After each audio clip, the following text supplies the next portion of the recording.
મોદી સરકારની ગેરંટી દરેક ગરીબ માટે મફત સારવાર 55 કરોડ લોકોને મળી 5 લાખ રૂપિયા સુધીની મફત સારવારની ખાતરી આપણો સંકલ્પ વિકસિત ભારત।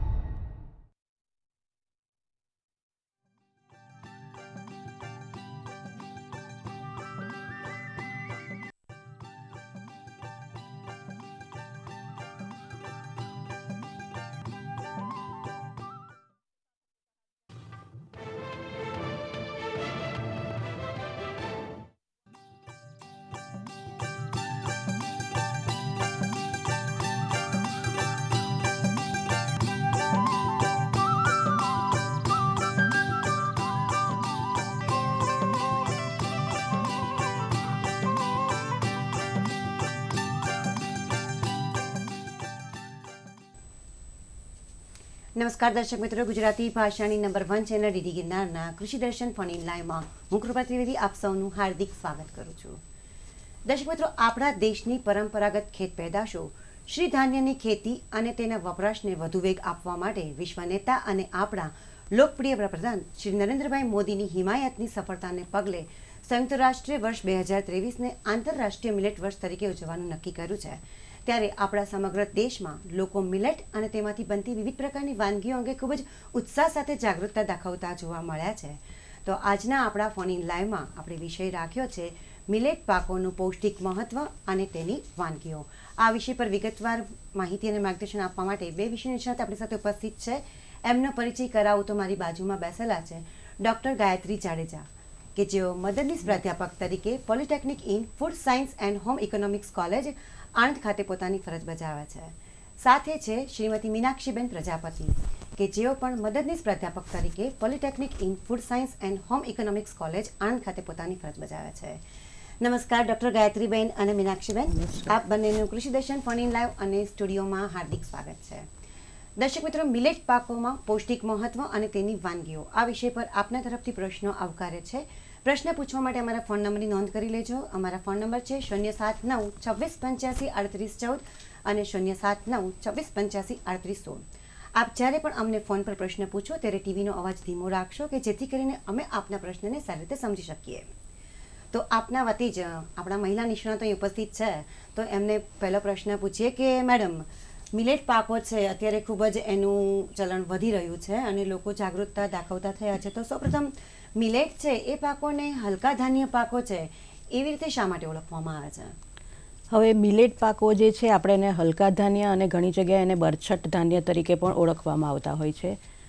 તો એનું મુખ્ય કારણ એ જ છે કે હલકા ધાન્ય એ શબ્દ ઉપરથી જ આપણે સમજી લઈએ કે હલકા એટલે કે પચવામાં હલકા। આપણે જે ઘઉં, મકાઈ, ચોખા જે જમીએ છીએ એના કરતાં હલકા ધાન્ય છે એ પચવામાં ખૂબ જ સરળ છે, માટે જ તેને હલકા ધાન્ય કહેવાય છે। પરંતુ લોકોના મનમાં ખૂબ જ ખોટી માન્યતા છે, એમના ગ્રંથિ ભરાઈ ગઈ છે કે હલકા ધાન્ય એટલે જે ગુણવત્તામાં હલકા હોય અને એ ફક્ત ગરીબોનો જ ખોરાક છે અને એ લોકો જ ઉપયોગ કરે, તો એ સાવ ખોટી માન્યતા છે। હલકા ધાન્ય ગુણવત્તાની રીતે ખૂબ જ ગુણવત્તામાં ખૂબ જ ભારે છે, સરસ મજાના છે, પણ પચવામાં છે તે હલકા છે, હલકા ધાન્ય કહેવાય છે। ખૂબ સરસ માહિતી આપી।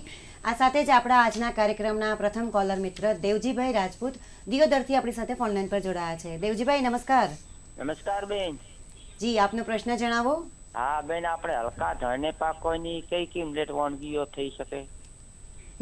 હલકા જે મિલેટ પાકો છે એની કઈ કઈ વાનગીઓ થઈ શકે એ વિશે દિયોદરથી આપણને દેવજીભાઈએ પ્રશ્ન પૂછ્યો છે। હા દેવજીભાઈ, આપે જે પ્રશ્ન પૂછ્યો છે કે હલકા ધાન્યમાંથી કઈ કઈ વાનગીઓ બની શકે, આપણે તો ગામડામાં બધી વસ્તુ ખાઈએ છીએ, દાખલા તરીકે બાજરીનો રોટલો છે, નાગલીના રોટલા છે, પછી કોદરી આપણે ખાઈએ છીએ, આપણે બંટી ખાઈએ છીએ, તો એને ખીચડીના રૂપમાં પણ તમે બનાવી શકો, પલાળીને એને રોટલાના રૂપમાં પણ બનાવી શકો। આ સિવાય પણ અત્યારે આધુનિક જાત જાતની વાનગીઓ છે, દાખલા તરીકે જેમાં ઘઉં વપરાતા હોય એની જગ્યાએ તમે અમુક મિલેટ્સ જે છે એ રિપ્લેસ કરીને બનાવી શકો। દાખલા તરીકે ખાખરા તમારે બનાવવા હોય તો એ આપણે બનાવી શકીએ, પણ એમાં અમુક અનાજ જે છે થોડુંક મિક્સ કરી અને ચોક્કસ દરેક વાનગી મિલેટમાંથી બની શકે। એવું નથી કે માત્ર ઘઉં, ચોખા અને મકાઈમાંથી જ દરેક વાનગી બની શકે।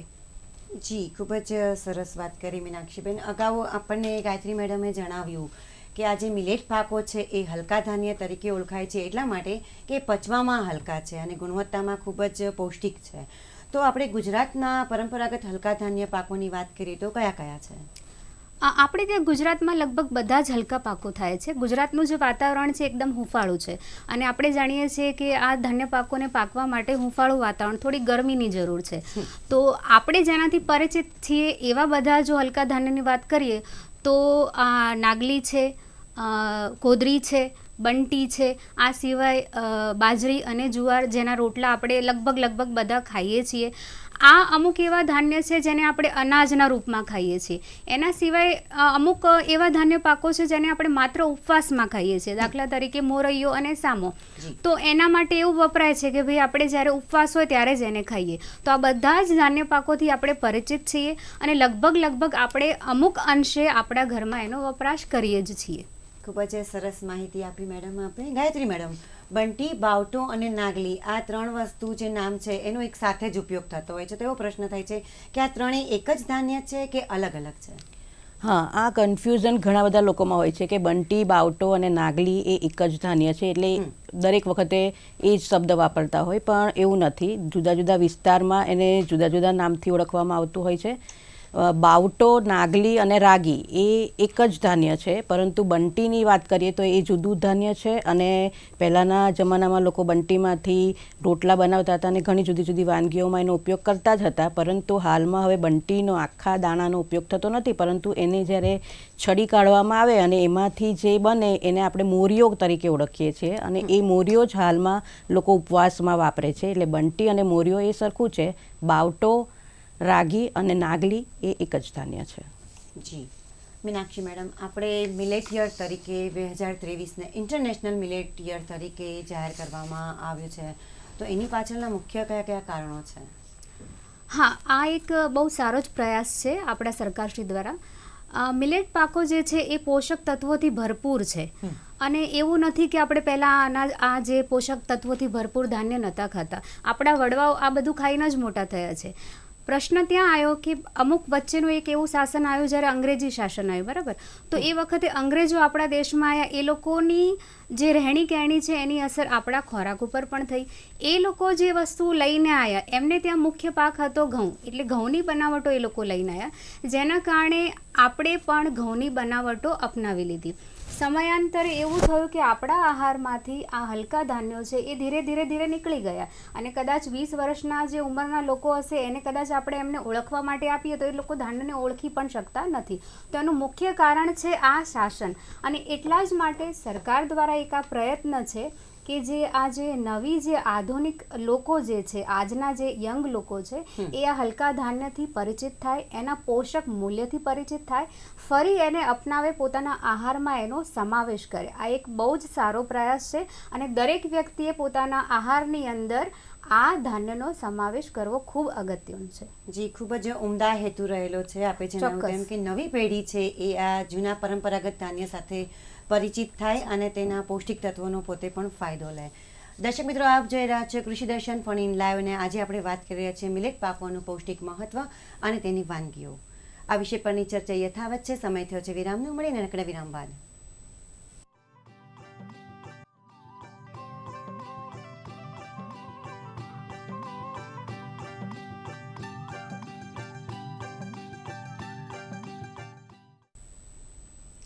દર્શક મિત્રો, વિરામ બાદ ફરીવાર આપ સૌનું હાર્દિક સ્વાગત છે. આપ જોઈ રહ્યા છો કૃષિ દર્શન ફોન ઇન લાઈવ. મિલેટ પાકોનું પૌષ્ટિક મહત્વ અને તેની વાનગીઓ આ વિષય પર ડૉક્ટર ગાયત્રી જાડેજા અને શ્રી મીનાક્ષી પ્રજાપતિ મેડમ ખરેખર ખૂબ જ અગત્યની માહિતી આપી રહ્યા છે. આપણી ચર્ચાને આગળ વધારીએ એ પહેલાં કટલાલથી એક દર્શક મિત્ર આપણી સાથે ફોનલાઈન પર જોડાયા છે, રાજેશભાઈ પટેલ. હેલો. હા જી મેડમ, નમસ્કાર. હા રાજેશભાઈ, નમસ્કાર. હેલો. હાજી અવાજ આવે છે. હા જી રાજેશભાઈ, આપનો પ્રશ્ન જણાવો.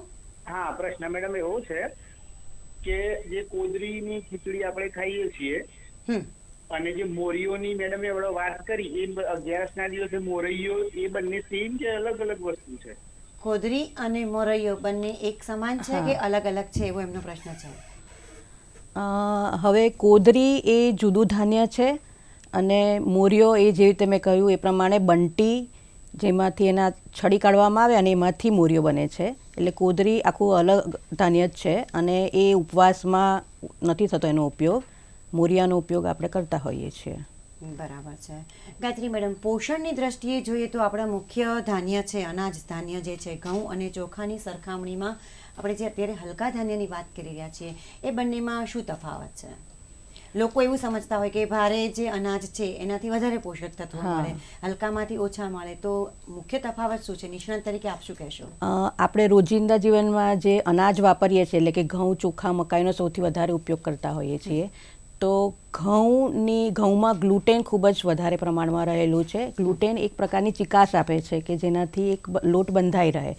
તો હલકા ધાન્યો એ એવા છે કે જેમાં ગ્લુટેન હોતું નથી અને જેના કારણે એનો લોટ પણ તમે જોશો તો જ્યારે આપણે બાંધીએ ત્યારે એ છૂટું પડી જતું હોય છે અને હલકા ધાન્ય એના કારણે જ પચવામાં ખૂબ જ સરળ હોય છે કારણ કે એમાં ગ્લુટેન નથી. બીજું એક શક્તિની વાત કરીએ તો શક્તિ અને એનર્જી જે આપણે કહીએ છીએ તો અનાજ અને હલકા ધાન્ય એમાં લગભગ સરખા જ પ્રમાણમાં શક્તિ મળી રહેતી હોય. તફાવત ગ્લુટેનનો છે. બીજું હલકા ધાન્યમાં સ્વાસ્થ્યવર્ધક બેક્ટેરિયા આવેલા છે, ખૂબ જ પ્રમાણમાં રેશા હોય છે અને નાયાસિન નામનું વિટામિન છે. આ 3 જે તત્વ છે જે ખોરાકને પચવામાં મદદ કરતા હોય છે અને જેના કારણે ખૂબ જ સહેલાઈથી ખોરાક પચી જતો હોય છે. માટે જ હલકા ધાન્યો ખૂબ જ સારી રીતે પાચન ક્રિયામાં મદદ કરે છે. હવે જો ચોખાની સરખામણી આપણે કરીએ, આપણે જે પચવાની વાત કરીએ તો એમાં આપણે ઉદાહરણ પણ આપી શકીએ કે જ્યારે મેદાની નાન અથવા તો મેદાની રોટલી આપણે જે લોકો જમતા હોય, દરરોજના એનું સેવન કરતા હોય તો એ લોકોને કબજિયાતનો સમસ્યા રહેતી હોય છે. બીજું એમની પાચન ક્રિયા પણ ધીરે ધીરે મંદ પડતી જતી હોય છે. એ સમસ્યા હલકા ધાન્ય લેવાથી આપણે એને નિવારી શકીએ છીએ. ચોખાની સાથે જો સરખામણી કરીએ તો ચોખામાં પ્રોટીન થોડું ઓછું છે અને હલકા ધાન્યમાં લાઇસિન નામનું ખૂબ જ આવશ્યક અમીનો એસિડ રહેલું છે કે જે પ્રોટીનની ગુણવત્તાને વધારે છે. માટે એ રીતે પણ એ ખૂબ જ શ્રેષ્ઠ કહી શકાય. ખૂબ જ સરસ વાત કરી. મીનાક્ષી મેડમ, અત્યારે લોકો પોતાના સ્વાસ્થ્ય અંગે ખૂબ જ જાગૃત બન્યા છે, ત્યારે આપણા દર્શક મિત્રોને એ બાબત જાણવામાં ચોક્કસ રસ હશે કે કઈ બીમારીઓમાં આ હલકા ધાન્ય ખાવાથી લાભ થાય છે? હાજી, ચોક્કસ. આ એક સરસ પ્રશ્ન છે કે કઈ બીમારીઓમાં. 1 મિનિટ મેડમ, કોઈ દર્શક મિત્ર આપણી સાથે એક દર્શક મિત્ર આપણી સાથે ફોન લાઈન પર જોડાયા છે. ચૌહાણભાઈ, હેલો. હેલો. હાજી, આપનો પ્રશ્ન જણાવો. આપણા બાજરીનો રોટલો ખાઈએ તો ગરમ પડે? બાજરીનો રોટલો, સોમસિંહ બાયડથી આપણને પ્રશ્ન પૂછી રહ્યા છે કે બાજરીનો રોટલો ખાવાથી ગરમ પડે છે કે નહીં? હવે એની વાત કરીએ તો બાજરી બધાની પ્રકૃતિ અલગ અલગ હોય, દરેક વ્યક્તિની પ્રકૃતિ અલગ અલગ હોય એટલે ઘણા લોકોને અમુક અનાજ સૂટ થતા હોય ને અમુકને ન થતા હોય. એટલે જો ગરમ પ્રકૃતિવાળા જે વ્યક્તિ હોય તો એ તમે ઉનાળામાં જ્યારે બાજરીનો ઉપયોગ કરો તો એ જરૂરથી એ લોકોને ગરમ થાય અને એના કારણે એસિડિટી થતી હોય. પણ શિયાળામાં તો એવી કોઈ સમસ્યા રહેતી નથી. પણ એ દરેક વ્યક્તિની પ્રકૃતિ ઉપર છે. ઘણા લોકોને બાજરી ખાવાથી કબજિયાતનો પ્રોબ્લેમ પણ થતો હોય છે, પણ એવા બહુ ઓછા કેસીસ હોય. બીજું કે થાઇરોઇડની જે લોકોને સમસ્યા હોય તો એ લોકોને પણ બાજરીનું અને રાગીનું સેવન ન કરવું જોઈએ એવું તબીબો દ્વારા જણાવવામાં આવે છે. બરાબર છે. સામાન્ય સંજોગોમાં બાજરી છે એ કોઈ નુકસાનકારક નથી. બરાબર છે. હા મેડમ, આપણે વાત કરી રહ્યા હતા કઈ બીમારીમાં છે આ હલકા ધાન્ય પાકો ખાવાથી લાભ થાય છે? હા, તો આજકાલ જો આપણે જોઈએ તો જાતની બીમારીઓ આપણને જોવા મળશે. પહેલાંના જમાનામાં બીમારીઓ કેવી હતી? થોડા ટાઈમમાં થતી અને થોડા ટાઈમમાં મટી જતી, જેને આપણે ચેપી રોગો તરીકે ઓળખીએ છીએ. કોઈને મલેરિયા થયો, થોડીક દવા લીધી તો એ સરખું થઈ જાય. પણ આજકાલ જે સમાજમાં જે બીમારીઓ જોવા મળે છે, દાખલા તરીકે ડાયાબિટીસ, હૃદયરોગ, કેન્સર, આ વારસાગત બીમારીઓ તરીકે ઓળખવામાં આવે છે અને આ ચેપી રોગો કરતાં વધુ ઘાતક છે. ઘાતક એટલા માટે કેમ કે એક વખત જો આ બીમારી થઈ જાય તો વ્યક્તિએ આજીવન એની સાથે રહેવાનું ટેવાઈ જવું પડે. દુનિયાની કોઈ એવી દવા નથી લગભગ કે આ બીમારીઓને તમે એનાથી મુક્ત થઈ શકો. તો આવી બીમારી જો એક વખત થાય તે પછી એક જ મોટો આધાર છે આહાર. આહારમાં જો થોડો આપણે જો કંટ્રોલ કરી શકીએ તો જ આ બીમારી સાથે આપણે શાંતિથી જીવન પસાર કરી શકીએ, નહીં તો એવું થાય નહીં. દાખલા તરીકે જો આપણે ડાયાબિટીસની વાત કરીએ તો ડાયાબિટીસમાં શું થાય કે વારંવાર આપણું જે લોહી છે એમાં ખાંડ એટલે કે ગ્લુકોઝનું પ્રમાણ વધી જાય, તો એ નિયંત્રણમાં રાખવું એ માત્ર ખોરાક કરી શકે. તો આવા જ્યારે રોગો થાય ત્યારે દરેક રોગોમાં ધાન્ય ક્યાંક ને ક્યાંક આપણને મદદરૂપ થઈ શકે. ધાન્યમાં રહેલા રેશા જે છે એ આપણને ડાયાબિટીસ કંટ્રોલ કરવામાં મદદ કરી શકે. કોઈને મોટાપાની સમસ્યા છે, આપણે એવું કહેવાય છે કે મોટાપો જે છે એ બધા રોગોની જનની છે. એક વખત તમે મોટાપાનો શિકાર થાઓ તે પછી તમારા શરીરમાં જાત જાતના રોગો આવે. તો આવો મોટાપો ન થાય એટલા માટે રેશાયુક્ત ખોરાક જેટલા ખાઈએ એટલું એ તમને એકદમ સંતોષકારક લાગણી આપે. તમને કલાક 2 કલાક માટે એવું લાગે કે મને ભૂખ નથી લાગી, તો એ 2 કલાક સુધી તમે ખાશો નહીં. તો આપણે જ્યારે નહીં ખાઈએ ત્યારે ઓટોમેટિક આપણા શરીરની અંદર એટલી શક્તિ છે એ ઓછી જશે, આપણો મોટાપો કંટ્રોલમાં રહેશે. તો આવા જે વારસાગત રોગો છે એની સાથે જીવવામાં હલકા ધાન્ય આપણને ખૂબ જ મદદરૂપ થઈ શકે છે. અત્યારે અંકલેશ્વરથી રામદાસભાઈ પટેલ આપણી સાથે ફોન લાઈન પર જોડાયા છે. જી રામદાસભાઈ. હલો. આજે બજારમાં પેકેટમાં ઓટ્સ મળે, ઓટ્સ, એમાં હલકા ધાન્ય આવે કે પછી એ ડાયાબિટીસ વાળાથી ખવાય એમ? ઓટ્સની વાત કરી રહ્યા છે. હાજી. હાજી. ઓટ્સ જે છે એ આમ જોઈએ તો એ હલકા ધાન્યમાં નથી આવતો, પહેલી વાત તો એ. અને ઓટ્સ જે છે એ આમ આપણે જે ભારતીય લોકોનો જે પરંપરાગત આહાર છે, જો આપણે એની સાથે રહીને જો ચાલીએ તો ઓટ્સ લેવાની લગભગ કોઈને જરૂર પડતી જ નથી. આપણા આહારની અંદર આપણે રોજ શાકભાજી ખાઈએ છીએ જાત જાતના, એમાં રેશા હોય છે. આપણે ફળો ખાઈએ છીએ, એમાં રેશા હોય છે. આપણે ઘઉં પણ જે ખાઈએ છીએ તો આખા ઘઉં દળાવીને ખાઈએ છીએ, એની રોટલી બનાવીએ છીએ. આપણે મેદો એટલા પ્રમાણમાં વાપરતા નથી જેટલું યુરોપિયન દેશોમાં વપરાય છે. તો ઓટ્સ માત્ર ડાયાબિટીસ કંટ્રોલ કરવા માટે યા રેશા માટે ખાવા એ જરૂરી નથી. જો તમે પરંપરાગત આહાર જો રેગ્યુલર લેતા હો આપણા જીવનમાં, તો ઓટ્સ અલગથી લેવાની કોઈ જ જરૂર નથી. ઓટ્સ માત્ર ફાઈબર તમને પૂરા પાડે છે, તો એ ફાઈબર તો આપણને આપણા પરંપરાગત આહારમાંથી મળી રહે છે. જી, ખૂબ જ સરસ માહિતી આપી મેડમ આપે. દર્શક મિત્રો, આપ જોઈ રહ્યા છો કૃષિ દર્શન ફન ઇન લાઈવ, અને આજે આપણે વાત કરી રહ્યા છીએ મિલેટ પાકોનું પૌષ્ટિક મહત્વ અને તેની વાનગીઓ. આ વિષય પરની ચર્ચા યથાવત છે. સમય થયો છે વિરામનો. મળીને નાનકડા વિરામ બાદ.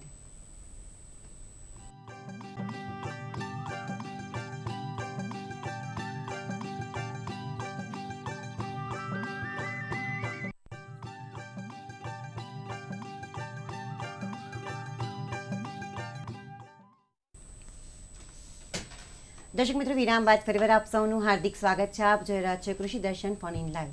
મિલેટ પાકોનું પૌષ્ટિક મહત્વ અને તેની વાનગીઓ, આ વિષય પર આજે આપણે વાત કરી રહ્યા છીએ. અત્યારે આપણી સાથે મુંબઈથી મુકેશભાઈ શાહ ફોન લાઈન પર જોડાયા છે. હેલો. હાજી. હાજી, નમસ્કાર મુકેશભાઈ. નમસ્કાર. તમે મિલેટ્સ પર જે કહી રહ્યા છો એમાં અત્યારે ડોક્ટર કાદરવલી કરીને સાઉથમાં છે, એમને 5 પોઝિટિવ મિલેટ્સ નું કર્યું છે, જે મોદીજીએ બી માન્ય રાખ્યું છે. અને 5 પોઝિટિવ મિલેટમાં કહે છે કે 8 થી 12% ફાઈબર હોય છે અને શરીર માટે બહુ જ સારું હોય છે. તો એની પર માર્ગદર્શન આપશો? ચોક્કસથી. હવે જે મિલેટ્સ જે છે, બધા જ મિલેટ્સ આપણે જોઈએ ને તો અનાજની સરખામણીમાં બધા જ મિલેટમાં રેસાનું પ્રમાણ ખૂબ જ વધારે છે. અને એટલા માટે જ આપણે જેવી રીતે મીનાક્ષીબેને વાત કરી કે વજન ઉતારવા માટે ખૂબ જ ઉપયોગી છે, તો એ કઈ રીતે કે રેસાને કારણે જ્યારે આપણે રેસાવાળો ખોરાક લઈએ તો લાંબા સમય સુધી આપણને ભૂખ લાગતી નથી હોતી. અને એટલા માટે જ આપણે 5 થી 6 કલાક સુધી પણ ખોરાક વગર રહી શકતા હોઈએ. એટલા માટે પચવામાં, કારણ કે સમય ઘણો લે, રેસા હોય એટલે પચવામાં ઘણો સમય લેતા હોય, અને એના કારણે આપણને ભૂખ આપણે થોડી અને સંતોષે છે આપણે ભૂખને. એટલા માટે રેસાયુક્ત જે કાદરવલ્લી સાહેબે જે મુખ્ય 8, આમ તો આંતરરાષ્ટ્રીય મિલેટ યરમાં આપણે મુખ્ય 8 ધાન્યને મહત્ત્વ આપવાનું કહેલું છે. જી. હવે મેડમ, કોઈ એવી ખાસ અવસ્થા કે એવી ઉંમર ખરી કે એમાં આ હલકા ધાન્ય મિલેટ પાકો લેવાથી સ્વાસ્થ્ય ઉપર કોઈ વિશેષ અસર થાય? આમ આપણે જોઈએ તો જીવનના દરેક સ્ટેજમાં આપણને પોષણની મહત્ત્વ હોય જ છે, પોષક તત્વો જરૂરી જ છે. પરંતુ મુખ્ય 3 અવસ્થા આપણે ગણી શકીએ કે ગર્ભ અવસ્થા, ગર્ભવતી સ્ત્રીઓ જે હોય એમના માટે, વૃદ્ધ લોકો અને બાળકો, બાલ્યાવસ્થા. તો આ 3 અવસ્થામાં સૌથી વધારે પોષણનું મહત્ત્વ હોય છે. એમના માટે ખોરાકમાં પોષણ હોવું ખૂબ જ જરૂરી છે. તો જે ગર્ભવતી સ્ત્રીની વાત કરીએ તો એના માટે કેલ્શિયમ, આયર્ન એટલે કે લોહ તત્વ આપણે જે કહીએ છીએ એનું ખૂબ જ મહત્ત્વ હોય છે, અને ફોલિક એસિડ. આ ત્રણે ત્રણ તત્વ હલકા ધાન્યમાં ખૂબ જ સારા પ્રમાણમાં હોય છે. એવી જ રીતે બાળકો માટે પણ કેલ્શિયમ, અને વૃદ્ધો માટે, કારણ કે હાડકાં મજબૂત કરવા હોય તો કેલ્શિયમ સારા પ્રમાણમાં લેવું જોઈએ, અને એ પણ હલકા ધાન્યમાં આપણે રાગીમાં સૌથી વધારે કેલ્શિયમ રહેલું છે. લોહ તત્વ જે છે એ બાજરીમાં સૌથી વધારે પ્રમાણમાં રહેલું છે. અને બીજું એમાં ઝીંક, આયર્ન, ઘણા બધા ખનિજ તત્વો આપણે જે કહીએ છીએ કે ઝીંક, આયર્ન, મેગ્નેશિયમ એ પણ ખૂબ જ સારા પ્રમાણમાં રહેલા છે, જે આપણા હાડકાને મજબૂત રાખે છે. માટે આ દરેક અવસ્થામાં, આ ત્રણ મુખ્ય અવસ્થામાં તો હલકા ધાન્યનું મહત્ત્વ છે જ. જી, અત્યારે પાલનપુરથી દિનેશભાઈ પ્રજાપતિ આપણી સાથે ફોનલાઈન પર જોડાયા છે. હેલો. હા, નમસ્કાર. જી નમસ્કાર દિનેશભાઈ.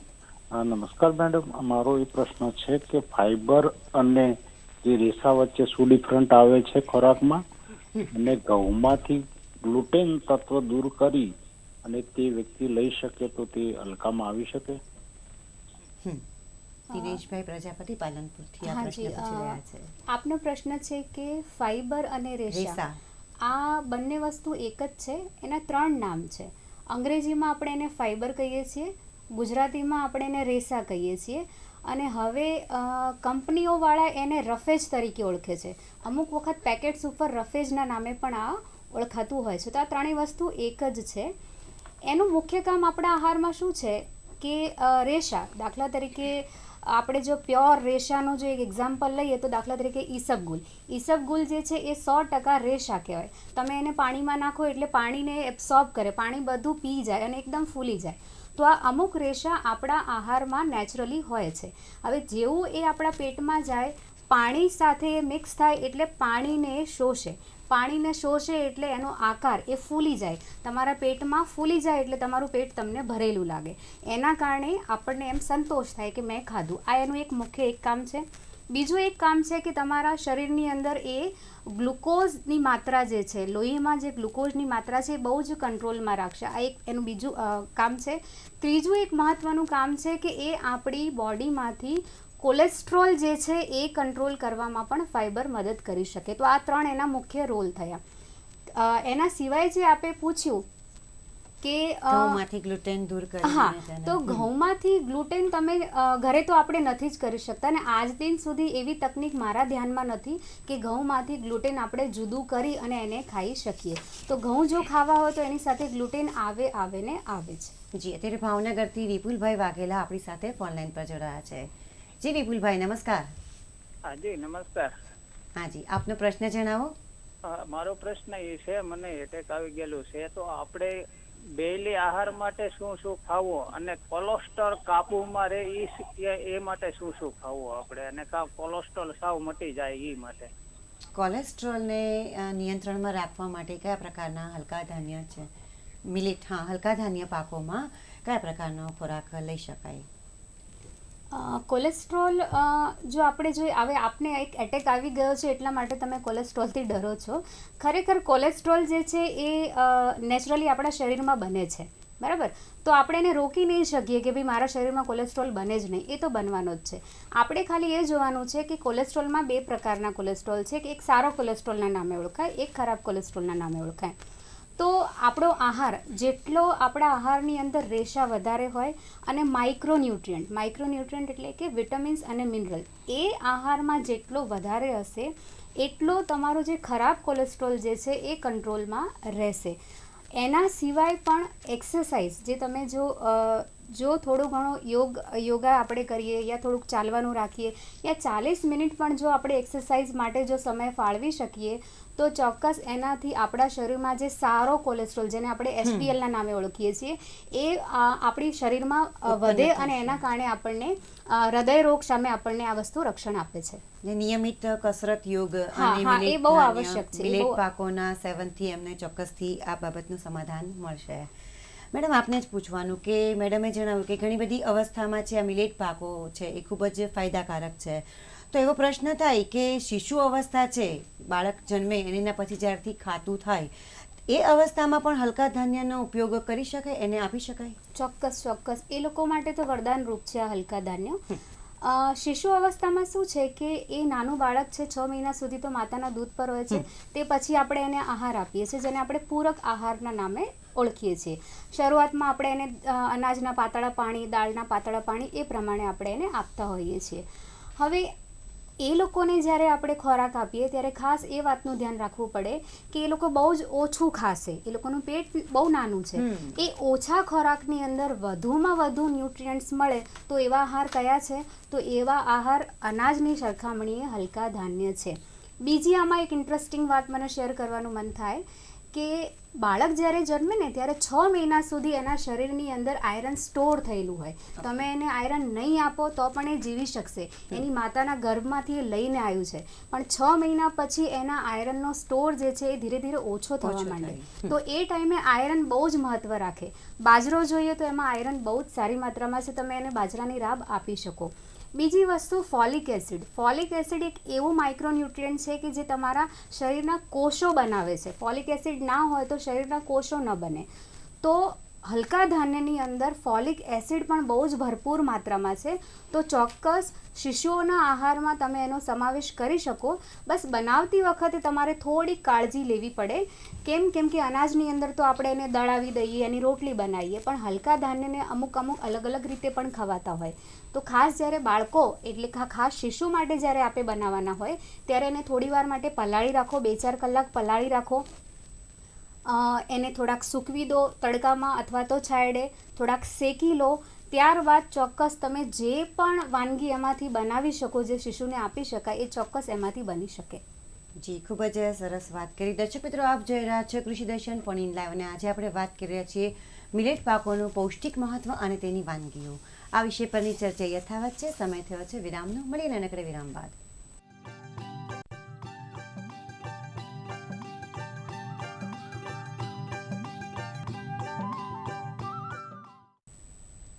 વિરામ બાદ ફરીવાર આપ સૌનું હાર્દિક સ્વાગત છે. આપ જોઈ રહ્યા છો કૃષિ દર્શન ફોન ઇન લાઈવ. મિલેટ પાકોનું પૌષ્ટિક મહત્વ અને તેની વાનગીઓ, આ વિષય પર ડૉક્ટર ગાયત્રી જાડેજા અને શ્રી મીનાક્ષી પ્રજાપતિબેન ખરેખર ખૂબ જ અગત્યની માહિતી આપી રહ્યા છે. આપણી ચર્ચાને આગળ વધારીએ. ગાયત્રી મેડમ, ઘણી બધી વાત થઈ રહી છે. જી, અત્યારે કડીથી શૈલેષભાઈ પટેલ આપણી સાથે ફોનલાઈન પર જોડાયા છે. આપણે પહેલાં એમને સાંભળી લઈએ. જી શૈલેષભાઈ, નમસ્કાર. હલો. હા શૈલેષભાઈ, આપનો પ્રશ્ન જણાવો. મારે હોઠા દુખે છે ને, એટલે સમજથી આપણો બંધ થઈ જાય. ફરી વખત આપનો પ્રશ્ન પૂછશો. હું કેલ્શિયમ માટે કરું છું. જોઈન્ટ્સનો સાંધાનો દુખાવો છે, કયા પ્રકારના મિલેટ ધાન્યથી એમને ફાયદો થઈ શકે, એવો એમનો પ્રશ્ન છે. હવે આપણે જેવી રીતે વાત કરીએ કે બધા જ ધાન્ય અને બધા અનાજની સૌથી વધારે જો કેલ્શિયમ હોય તો એ રાગીમાં રહેલું છે. અને વર્ષોથી નાના બાળકોના જે ખોરાક માર્કેટમાં પણ મળે છે તો એમાં પણ રાગીને શેકીને, એને પલાળીને શેકીને પછી એનો ઉપયોગ કરવામાં આવતો હોય છે, કારણ કે સૌથી વધારે કેલ્શિયમ મળે છે. એટલે જે વૃદ્ધાવસ્થામાં અથવા તો 45 વર્ષ પછી જે બહેનોમાં પણ સમસ્યા આવતી હોય, હાડકાની મજબૂતાઈ ઓછી થતી જતી હોય, તો એવા સમયે તમે રાગીનો સૌથી વધારે તમારા રોજિંદા જીવનમાં ઉપયોગ કરવાનો શરૂ કરો તો એ વધારે ઉપયોગી નીવડી શકે. જી ગાયત્રી મેડમ, હવે હલકા ધાન્યોમાં આપણે વાત કરી એમ કે ખૂબ જ પ્રમાણમાં પોષક તત્વો રહેલા છે, તો આ પોષક તત્વોને સ્વાસ્થ્યવર્ધક વધારે કેવી રીતે બનાવી શકાય? પોષક તત્વ આપણે આગળ પણ વાત કરી એવી રીતે હલકા ધાન્યમાં સૌથી વધારે ફોલિક એસિડ હોય છે, અને ફોલિક એસિડ એ જે ગર્ભવતી સ્ત્રીઓ હોય એમના માટે સૌથી વધારે છે, કારણ કે બાળકના વિકાસ થતો હોય એટલે એના માટે ઉપયોગી છે. બીજું, એમાં ઝીંક પણ ખૂબ જ સારા પ્રમાણમાં હોય છે, અને ઝીંક પણ બાળકોનો વૃદ્ધિ વિકાસ માટે, ભૂખ ઉઘડાવવા માટે ઉપયોગી થાય છે. આપણે કોવિડનો સમય ગયો ત્યારે પણ જ્યારે જે લોકો એ સમસ્યાથી પાસ થતા હતા તો એ લોકોને ઝીંકની ટેબ્લેટ્સ આપવામાં આવતી હતી, કારણ કે તમારી ભૂખ એનાથી ઉઘડે. બીજું, લોહ તત્વ પણ એમાં ખૂબ જ સારું છે, જેનાથી આપણે એનિમિયાને દૂર કરી શકીએ, એનાથી એ સમસ્યાને પણ નિવારી શકીએ. અને લાઇસિન નામનો ખૂબ જ આવશ્યક અમીનો એસિડ રહેલું છે, જે પ્રોટીનની ગુણવત્તા વધારે છે. કેરોટીન પણ ખૂબ જ સારા પ્રમાણમાં રહેલા છે દરેક ધાન્યમાં, કે જે આપણી આંખોની તંદુરસ્તી માટે સારું કહેવાય. તો આપણે જરૂરથી હલકા ધાન્યને પોષણની દ્રષ્ટિએ અને તેને સ્વાસ્થ્ય સાથે સરખામણી કરી શકીએ. બરાબર છે. મીનાક્ષીબેન, હિડન હંગર એટલે કે છુપી ભૂખ જે કહેવાય, મોટે ભાગે બાળકોમાં જોવા વધારે મળતી હોય છે, તો એ હલકા ધાન્યોથી હિડન હંગરનું નિવારણ થઈ શકે કે કેમ? હાજી, ચોક્કસ. હિડન હંગર જે આપણે વાત કરી એ એક અલગ જ કોન્સેપ્ટ છે. આપણે જોઈએ તો બે પ્રકારની ભૂખ હોય છે. એક ભૂખ જે શરીરને જણાય, બીજી ભૂખ જે કોષોને જણાય છે, શરીરને નથી જણાતી. આપણને જ્યારે ભૂખ લાગે ત્યારે આપણને ખાવાની પ્રેરણા થાય, આપણે ખાઈએ, આપણી ભૂખ મટી જાય. હવે તકલીફ એ સારી જે આપણને ખબર પડે કે શું તકલીફ છે. કોષોની જે ભૂખ છે એને આપણે હિડન હંગર કહીએ. એને જે ભૂખ છે માઇક્રોન્યુટ્રિયન્ટની ભૂખ છે, એને શક્તિની ભૂખ નથી. એ સંજોગોમાં આપણને ખબર જ નથી પડતી કે આપણા શરીરને ભૂખ છે અને એના કારણે આપણે ખાતા નથી. એ ખાતા નથી એ સમસ્યાને આપણે હિડન હંગર તરીકે ઓળખીએ છીએ, કે ભૂખ છે પણ આપણને જણાતી નથી. આ બહુ જ ઘાતક વસ્તુ છે અને જેના કારણે બાળકો જે છે સૌથી વધુ પીડાય છે. આજકાલ બાળકો પેક્ડ ફૂડ ખાય છે. બજારમાં જે પણ વાનગીઓ મળે છે એનાથી પેટ ભરી લે છે, એટલે એમને એમ લાગે કે અમારી ભૂખ સંતોષાઈ ગઈ, પણ એમને માઇક્રોન્યુટ્રિયન્ટ્સ મળતા નથી. બહુ નાના બાળકો જો આવું કરે તો એ લોકોની હાઇટ જે છે એના ઉપર અસર પડી શકે. એના સિવાય અમુક અંગોનું જે વિકાસ છે એ પણ એનાથી અટકી શકે.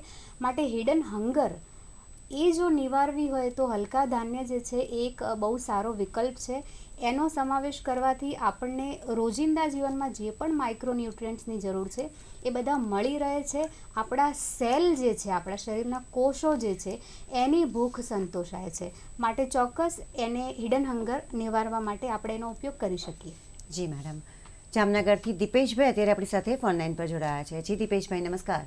હા જી મેડમ, મારો પ્રશ્ન એ છે કે એવું લોકો કહેતા હોય છે કે જેને ડાયાબિટીસ હોય એ લોકોએ એટલે ચોખા અને ઘઉંમાં મતલબમાં એવા કંઈક એલિમેન્ટ્સ હોય છે કે જેના લીધે ડાયાબિટીસ ઇન્ક્રીઝ થાય છે, તો એ લોકોએ સદંતર બંધ કરી દેવું જોઈએ અને મિલેટ્સ ખાવું જોઈએ. તો મારા એકચ્યુઅલી બે પ્રશ્ન છે કે આ પેલા ઘઉં અને ચોખાને લીધે ડાયાબિટીસ વકરે એમાં કેટલું સત્ય, અને મિલેટ્સમાં એકચ્યુઅલી એનું લિસ્ટ શું છે, કઈ કઈ વાનગીઓ જનરલી આપણે મિલેટ્સમાં ઇઝીલી અવેલેબલ હોય, તો આ બે વસ્તુ જાણવી છે મારે મેડમ. ચોક્કસથી આપણે મિલેટ્સમાંથી બનતી વાનગીઓની વિશે પણ વાત કરવાના જ છીએ. એ પહેલાં એમનો જે પ્રશ્ન છે જણાવીએ. એમનો જે પ્રશ્ન હતો કે ઘઉં અને ચોખાની જે છે, હા, ઘઉં અને ચોખા ખાવાથી ડાયાબિટીસ થાય? નહીં, ડાયટમાંથી સદંતર દૂર કરવાની? ના ના ના ના, બિલકુલ નહીં, બિલકુલ નહીં. આ એક આપણે એવું નથી કહેતા કે ઘઉં ચોખા કમ્પ્લીટ કાઢી નાખો અને એના બદલામાં તમે હલકા ધાન્ય ઘરે લઈ આવો, એ વાત નથી. વાત એ છે કે આપણા આહારમાં વિવિધતા હોવી જોઈએ. આપણા દરેક ખોરાકમાં વિવિધતા છે, તો આપણા અનાજમાં શા માટે વિવિધતા નહીં? માટે ઘઉં ચોખા સાથે આપણે એને ખાવા જોઈએ. બીજી જે આપણે વાત કરી કે ડાયાબિટીસની અંદર આ લોકોનો રોલ આવો છે, ડાયાબિટીસમાં ખાઈએ તો વકરે નહીં, એવું નથી. ડાયાબિટીસમાં મુખ્ય શું છે કે આપણો જે બ્લડનો ગ્લુકોઝ છે એ કંટ્રોલમાં રહેવો જોઈએ. અમુક અવસ્થા આપણને લાગે કે જ્યારે અમુક ટાઈમે લગભગ થતું હોય છે. જનરલી દરેક લોકોમાં એવું નથી કે દરેક ટાઈમે આપણો બ્લડ શુગર વધારે રહેતો હોય. તો લાગે કે જ્યારે બ્લડ શુગર વધે છે ત્યારે તમે ચોખા થોડાક નિયંત્રણ કરી શકો. એવું નથી કે કમ્પ્લીટ એને બંધ કરી દેવાથી ડાયાબિટીસ થતી નથી.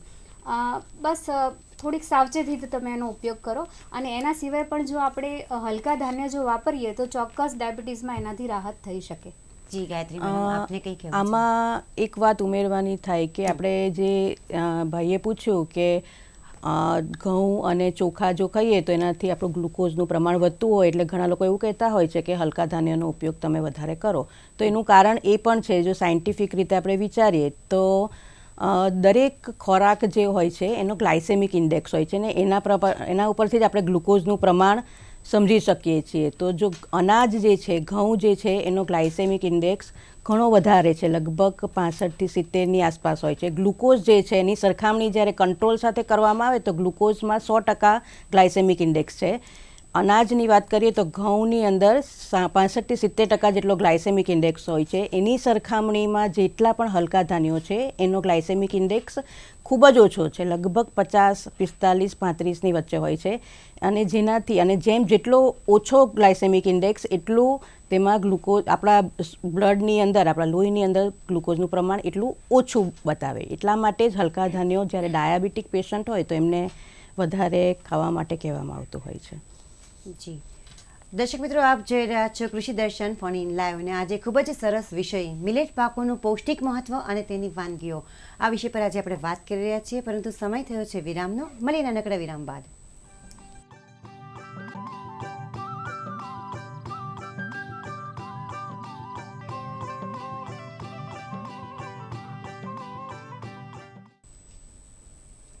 દર્શક મિત્રો, વિરામ બાદ ફરીવાર આપ સૌનું હાર્દિક સ્વાગત છે. આપ જોઈ રહ્યા છો કૃષિ દર્શન phone in live.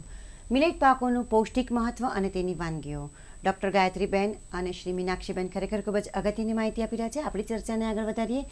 Doctor Gayatri madam, ઘણી બધી વાત થઈ કે ઘણા બધા રોગની અંદર આ હલકા ધાન્ય પાકો છે, મિલેટ પાકો જે ઓળખાય છે, એ ખૂબ જ ફાયદાકારક છે. હવે રોગ થાય જ નહીં એના માટે જરૂરી છે રોગ પ્રતિકારક શક્તિ. તો આ રોગ પ્રતિકારક શક્તિ, ઇમ્યુનિટી વધારવા માટે હલકા ધાન્યના પાકો છે એ કેવી રીતે ઉપયોગી થઈ શકે? હવે આપણે આગળ ચર્ચા કરીએ એ પ્રમાણે હલકા ધાન્યમાં વિટામિન્સ ખૂબ જ છે, ખનિજ તત્વ ખૂબ જ છે. તો રોગ પ્રતિકારક શક્તિની વાત આવે ત્યારે મુખ્ય 3 તત્વોની સૌથી વધારે જરૂરિયાત હોય શરીરને.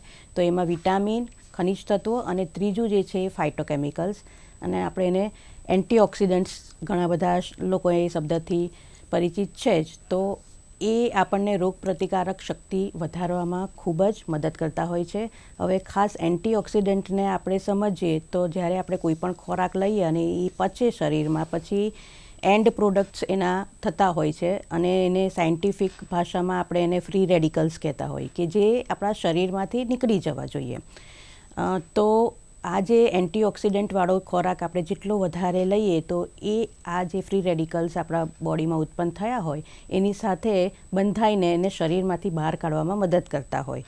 જો એ ફ્રી રેડિકલ્સ શરીરમાં જમા થાય તો પછી એ ગમે તે શરીરના જે અંગની પાસે જમા થતા હોય ત્યાં એ અંગનું સામે ગાંઠ બની જાય અથવા તો કેન્સરનું રૂપ પણ લેતા હોય છે. તો એ બધાથી દૂર રહેવા માટે આપણે જેટલો વધારે એન્ટીઓક્સિડન્ટવાળો, વિટામિન રીચ અને ખનિજ તત્વોવાળો ખોરાક લઈએ તો એ આપણને ઘણા બધા રોગોની સામે રક્ષણ આપી શકે. માટે શાકભાજી, ફ્રૂટ્સ અને હલકા ધાન્ય એ બધા જ આપણને મદદ કરે છે. જી, અત્યારે દ્વારકાથી રમણીકભાઈ ઝાલા આપણી સાથે ફોન લાઈન પર જોડાયા છે.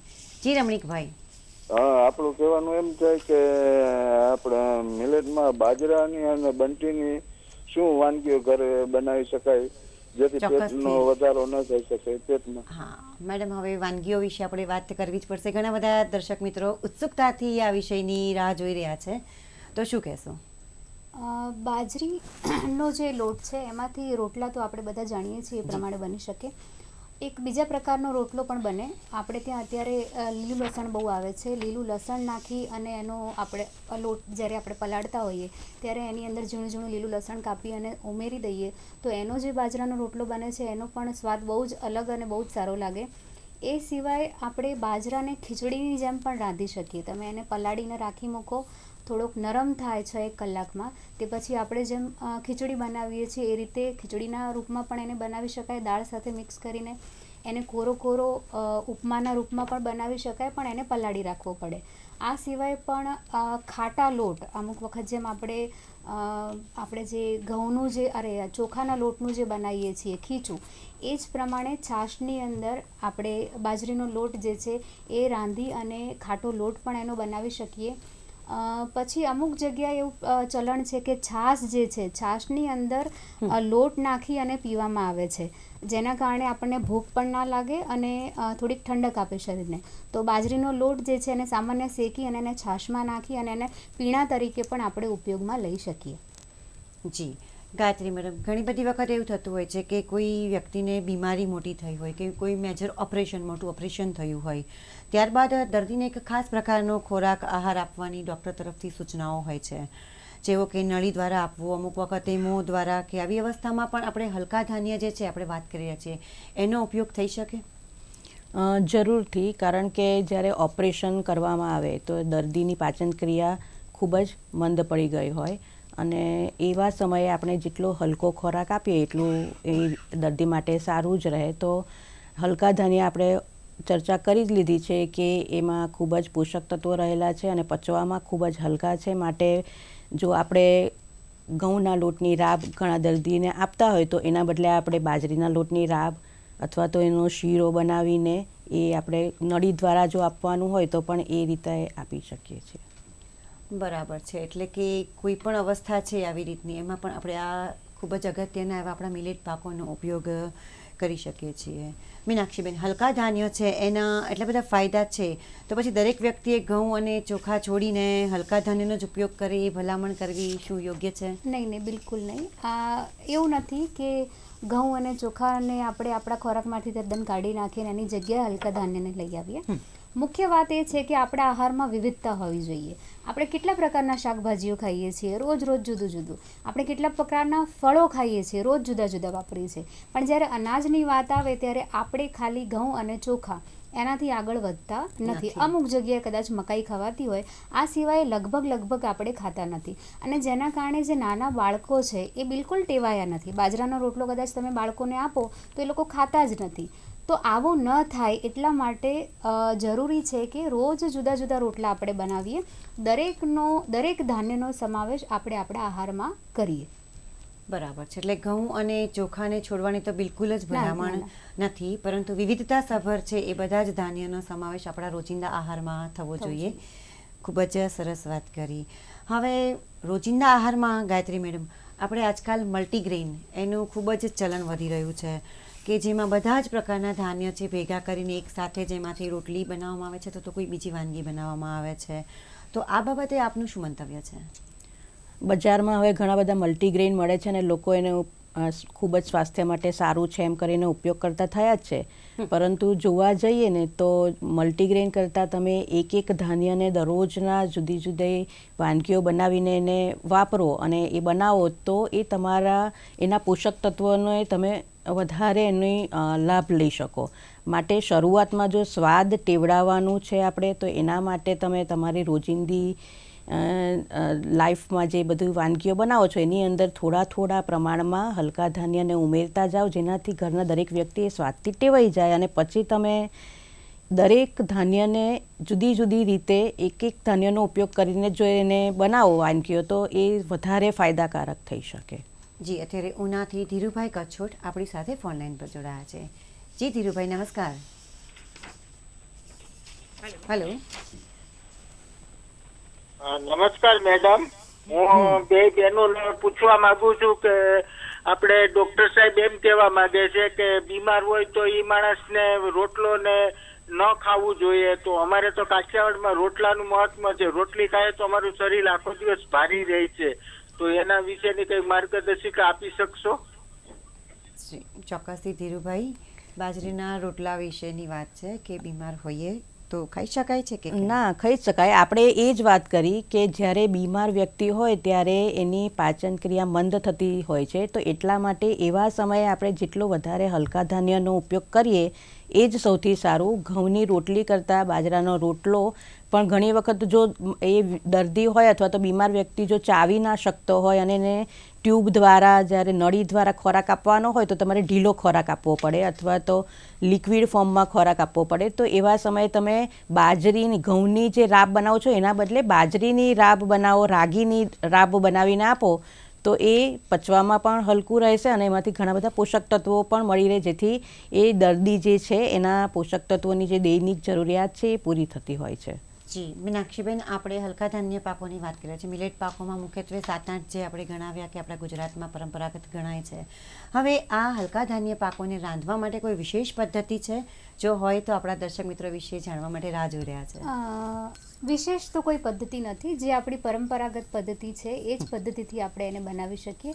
આપણે જેનાથી પરિચિત છીએ, જેમાંથી રોટલા બનાવી શકીએ, બાજરીના રોટલા, જુવારના રોટલા, નાગલીના રોટલા, એ રીતે ખીચડી જે છે, ખાટા લોટ છે, એ જ પદ્ધતિ છે. એ પદ્ધતિથી જો બનાવીએ તો જ મિલેટ્સ તમને બહુ સારા એવા પોષક તત્વો આપી શકે. એના માટે કોઈ અલગથી એવી કોઈ પદ્ધતિ છે નહીં. બરાબર છે. હવે હલકા ધાન્યમાંથી આપણે અગાઉ તો એક દર્શક મિત્રનો ફોન આવ્યો ત્યારે વાત થઈ હતી, એ સિવાય કોઈ વિશેષ માહિતી આપવાનું હોય કે હલકા ધાન્યમાંથી કઈ કઈ વાનગીઓ છે બનાવી શકાય અને વાનગી બનાવતી વખતે કઈ કઈ એવી બાબતો છે કે જેનું ખાસ ધ્યાન રાખવું જોઈએ? હા, આપણે આગળ પણ આ જ વાત થઈ છે કે હલકા ધાન્યમાંથી કઈ કઈ વાનગી બનાવવી. તો અમુક તો આપણે જાણીએ છીએ, દરેકના રોટલા આપણે બનાવી શકીએ, ખાટા લોટ આપણે બનાવી શકીએ, છાશની અંદર આપણે એને ચોક્કસ વાપરી શકીએ. આપણે જે ઘેંસ પહેલાં બનતી હતી 5-6 જે હલકા ધાન્ય છે એને ભેગી કરી અને ઉત્તરાયણ ઉપર ખાસ આપણે લોકો એને ખાતા, તો ઘેંસ એમાંથી બનાવી શકીએ. છાશની અંદર આપણે ઘેંસને બનાવી શકીએ, એનાથી એનું પોષક તત્વોનું પ્રમાણ વધી શકે. આ સિવાય આ બધી વાનગીઓ એવી છે જે આપણે આરામથી બનાવી શકીએ. ખીચડી છે, લોટ બાફવો એ બહુ ઇઝીલી થઈ જાય. પણ જ્યારે રોટલા બનાવવાની વાત આવે ત્યારે અમુક ગૃહિણીઓ છે એ લોકોને એવું ઘઉંની રોટલી બનાવવાની આપણને ટેવ પડી ગઈ છે, પણ જ્યારે બાજરીનો રોટલો આવે તો આપણને એમ થાય છે કે આપણાથી બાજરીનો રોટલો બનતો નથી, જુવારનો રોટલો મારાથી બનતો નથી. તો આનું મુખ્ય કારણ એ છે કે હલકા ધાન્યમાં આપણે આગળ વાત કરી કે એમાં ગ્લુટેન હોતું નથી, એટલે પ્રોપર બંધાશે નહીં, એના કારણે આપણાથી થેબડાતો નથી અને ઘઉં આપણાથી બહુ સારી રીતે વણાય છે. તો ખાસ જ્યારે રોટલા બનાવતા હોય ત્યારે ખાસ એક વાત નોંધવા જેવી છે કે ગરમ પાણી, સામાન્ય જો હુંફાળું પાણી કરી અને જો આપણે એનો લોટ બાંધીએ તો એનો જે સ્ટાર્ચ જે છે એ થોડો સોફ્ટ થાય અને એનાથી બહુ જ સારી રીતે જે વ્યક્તિને રોટલા બનાવતા નથી આવડતા એ પણ એકંદરે સારી રીતે રોટલા એમાંથી બનાવી શકે. બરાબર છે. એટલે આ વાનગીઓ ઘણી બધી બની શકે છે. બાજરી સિવાયના પણ જે હલકા ધાન્ય છે એને બધાને પલાળીને તાજા શાકભાજીઓ એમાં ઉમેરીને નાનકડા પુડલા જેવું કે હાંડવા જેવું, ઢોકળા જેવું પણ લોકો કરી શકે છે.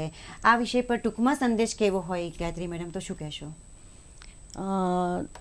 હલકા ધાન્યની જ્યારે વાત આવે છે ત્યારે આપણે એવું ચોક્કસથી કહી શકીએ કે બીજું એક વસ્તુ ખાસ જણાવવાનું કે આપણે જે માર્કેટમાં હલકા ધાન્યની વાનગીઓ મળે છે તો એ ઘણા બધા પ્રમાણમાં, જેવી રીતે અનાજની વાનગીઓ મળે છે આટલી ઉપલબ્ધ નથી. એનું કારણ એ છે કે હલકા ધાન્યમાં વિટામિન, મિનરલ તો છે પણ એની સાથે ચરબીનું પ્રમાણ ખૂબ જ વધારે પ્રમાણમાં હોય છે કે જ્યારે ચરબી વધારે હોય, ફેટ વધારે હોય ત્યારે એ ખોરાક લાંબા સમય સુધી સાચવી શકાતો નથી, કારણ કે એમાં ખોરાશ આવી જતી હોય છે અને એના કારણે જ ખૂબ જ વધુ પ્રમાણમાં એ વાનગીઓની બનાવટ આપણે બનાવી શકતા નથી અને માર્કેટમાં એ ઉપલબ્ધ નથી. જી, ડૉક્ટર ગાયત્રી મેડમ અને શ્રી મીનાક્ષીબેન, આપ બંને પધારી અને અમારા દર્શક મિત્રોના વિષય પર ખરેખર ખૂબ જ અગત્યની વાત કરી, માહિતી અને માર્ગદર્શન આપ્યું, એ માટે આપ બંનેનો ખૂબ જ આભાર.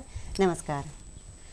દર્શક મિત્રો, આજે પધારેલા બંને નિષ્ણાતશ્રીઓએ આપણને અલગ અલગ પ્રકારના પોષક તત્વોથી ભરપૂર એવા મિલેટ પાકો વિશે ખૂબ જ અગત્યની માહિતી આપી છે અને એ માહિતીનો ઉપયોગ કરી આપ સૌ પણ આપનું સ્વાસ્થ્ય વધુ ઉત્તમ બનાવો એવી શુભેચ્છાઓ સાથે રજા લઈએ પહેલાં આગામી શુક્રવારના કૃષિ દર્શન ફોન ઇન લાઈવનો વિષય જણાવી દઈએ. આગામી શુક્રવાર તારીખ 22 ડિસેમ્બર 2023 સાંજે 5 વાગે આપ જે વિષય પર પ્રશ્ન પૂછી શકશો એ વિષય છે બાગાયતી પાકોમાં ટિશ્યુ કલ્ચર રોપાઓનું મહત્વ. દર્શક મિત્રો, તારીખ, વિષય અને સમય ફરી વખત નોંધી લેજો. તારીખ 22 ડિસેમ્બર 2023 શુક્રવારે સાંજે 5 વાગે વિષય છે બાગાયતી પાકોમાં ટિશ્યુ કલ્ચર રોપાઓનું મહત્વ. તો મિત્રો, ફરી મળીશું નવા કાર્યક્રમમાં નવા વિષય સાથે. ત્યાં સુધી આપ જ્યાં પણ રહો, સુખી, સફળ અને સ્વસ્થ રહો એવી શુભકામનાઓ સાથે રજા લઈએ. નમસ્કાર.